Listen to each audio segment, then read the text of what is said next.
এক দেশ যেখানে সরকার নিয়ন্ত্রণ করে সব কিছু, এক নেতা যার পারমাণবিক শক্তি শুধু দেশকে নয় পুরো বিশ্বকে চমকে দিতে পারে।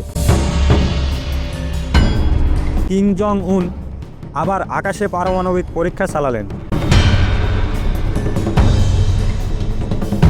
কিন্তু কেন? উত্তর কোরিয়া বিশ্বের সবচাইতে শক্তিশালী দেশগুলোর একটি। এখানের সেনাবাহিনী সবচেয়ে শক্তিশালী এবং পারমাণবিক অস্ত্র দেশের নিরাপত্তার মূল শক্তি। কিমের এই পদক্ষেপের পেছনে রয়েছে রাজনীতিক ভয়ঙ্কর বার্তা। কিন্তু কি সেই বার্তা?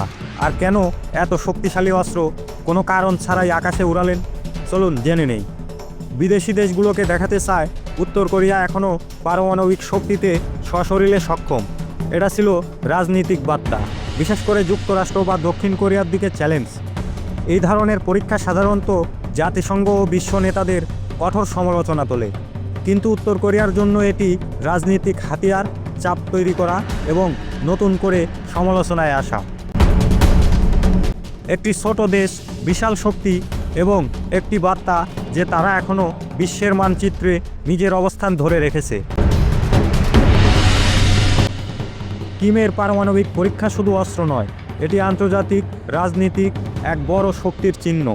শুধু প্রযুক্তির ওয়ারহেড বা ক্ষেপণাস্ত্র সম্পূর্ণ সিস্টেমের খরচ হতে পারে $100 মিলিয়ন বা তারও বেশি। ভাবতো, $100 মিলিয়ন শুধু একটা সংখ্যা, কিন্তু বাংলাদেশি টাকায় এটা প্রায় 1221 কোটি টাকা। একটা পারমাণবিক অস্ত্র বানাতে এত টাকা লাগতে পারে। এই পারমাণবিক শক্তি বিশ্বকে ভাবতে বাধ্য করে, ওদের সঙ্গে লাগা ঠিক হবে তো?